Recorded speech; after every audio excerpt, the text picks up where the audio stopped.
नमस्कार, मैं हूं दिव्या और आप देख रहे हैं आंखें न्यूज 24। यूजीसी के नए नियमों को लेकर देश भर में चल रहे विवाद के बीच पूर्णिया सांसद पप्पू यादव ने नए नियमों और सरकार की चुप्पी पर सवाल खड़े किए हैं। इस दौरान उन्होंने कहा कि जब सुप्रीम कोर्ट ने यूजीसी नियमों पर रोक लगा दी है तो सरकार और उनके नेताओं को अपनी स्थिति भी जनता के सामने स्पष्ट कर देनी चाहिए। उन्होंने कहा कि शिक्षा जैसे संवेदनशील विषय पर विशेषज्ञों और विश्वविद्यालयों की राय के आधार पर निर्णय होना चाहिए।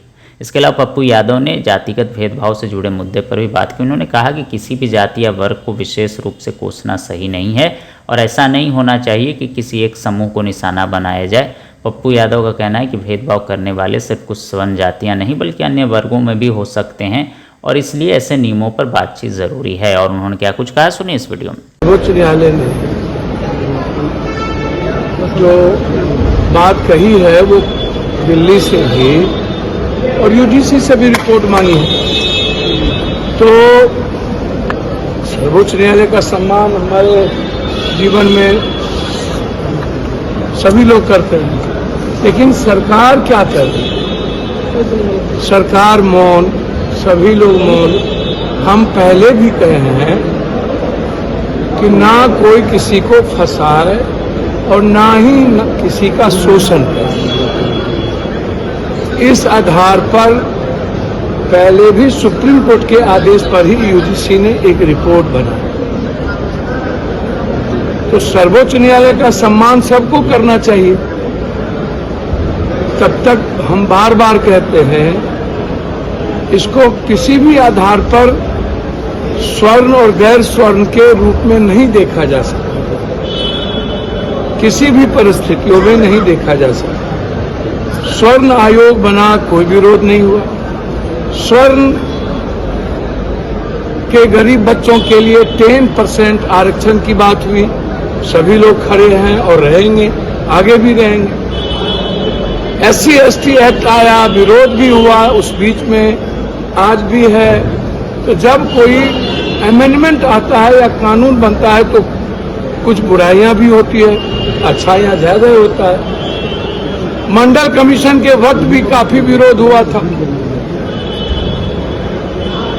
यह सवाल लंबे समय से उठ रहा है।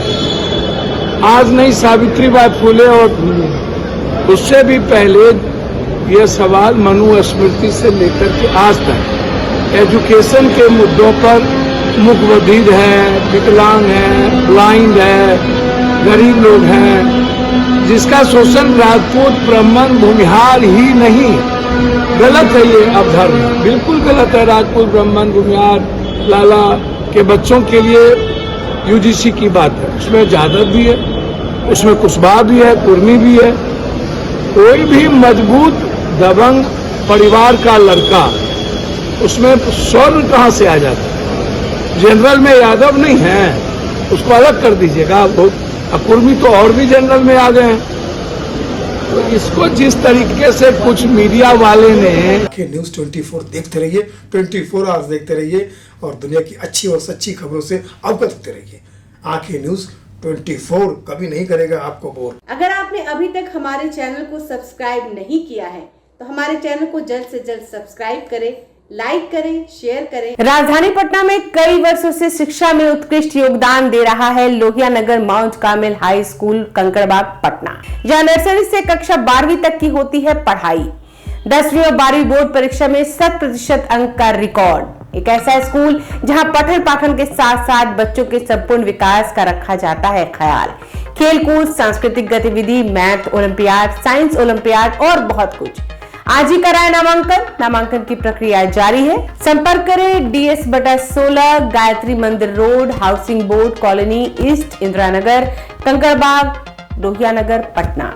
हमारा पिन कोड है 800020। पटना में कई वर्षों से शिक्षा में अहम योगदान दे रहा है Gyansthali high school Alamganj Patna city, जहां 10वीं और 12वीं की बोर्ड परीक्षाओं में 100% अंक प्राप्त कर रहे हैं बच्चे। एक ऐसा स्कूल जहां न केवल होती है पढ़ाई बल्कि साथ ही साथ होती है कल्चरल एक्टिविटी, स्पोर्ट्स एक्टिविटी से जुड़े गेम्स, मैथ ओलंपियाड से लेकर साइंस ओलंपियाड, जहां बच्चों के लिए स्कूल कैंपस अत्याधुनिक सुविधाओं से लैस, छोटे बच्चों के लिए वाहन और ट्रांसपोर्ट की विशेष सुविधा। तो देर किस बात की, आज ही कराएं अपना नामांकन। Gyansthali high school Alamganj Patna city में, जहां नामांकन की प्रक्रिया जारी है। संपर्क करें पुलिस चौकी Alamganj main road near Alamganj थाना, पटना, बिहार 800007।